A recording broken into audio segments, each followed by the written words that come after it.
tell you a story of a great tragedy, one that took many a life. Is a tale about greed, is a tale about strife. That's the Triangle Factory 5. Triangle Factory 5.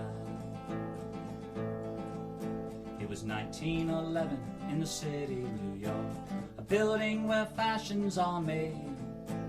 Young girls and women in the factory, they're toil, making less than $1 a day. For a seamstress, 12 hours pay. Factory was owned by two men of renown, the Shirtwaist Kings they were hailed. Mr. Isaac Harris and Mr. Max Blanck, who cared just for the profit they made. Caring just for the profit they made. Just 2 years before, in 1909, the women, they gone out on strike, claiming unsafe conditions and unfair wages. They were beaten, arrested, and fired. Young girls were beat up, arrested, and fired. It was March 25th when the tragedy came, as they finished their work for the day. On the 8th floor, a cigarette carelessly discarded set a fire that turned to a blaze. A fire turned into a blaze. Harris and Blanck were on the 10th floor and were told of the fire right away. They quickly departed to save their lives. To the workers, no warnings they gave. No warnings to the workers they made. The women soon panicked as they saw smoke and flames, and they rushed to escape from the fire.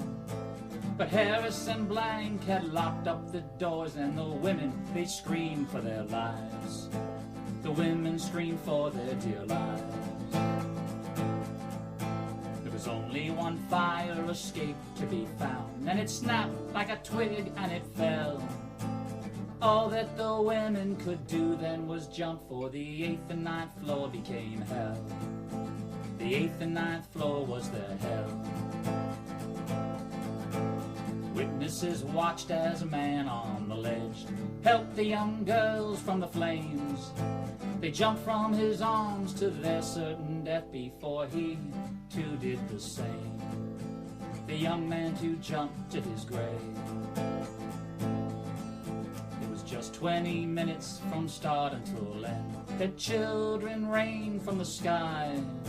And the same police who'd arrested the strikers now carried their bodies aside.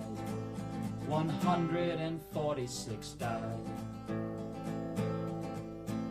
The families mourned, the city grew dark, but the darkness soon turned to rage.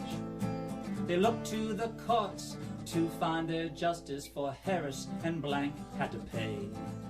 For the lives they stole, they must pay.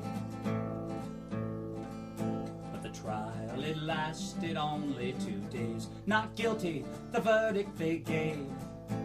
Not only did Harris and Blanck pay no price from insurance, $6,000 they made. From the fires, $6,000 they made. It's a story of greed, it's a story of strife, and people who sought a new life. For the immigrant women, no justice prevailed. That's the Triangle Factory 5. That's the Triangle Factory 5.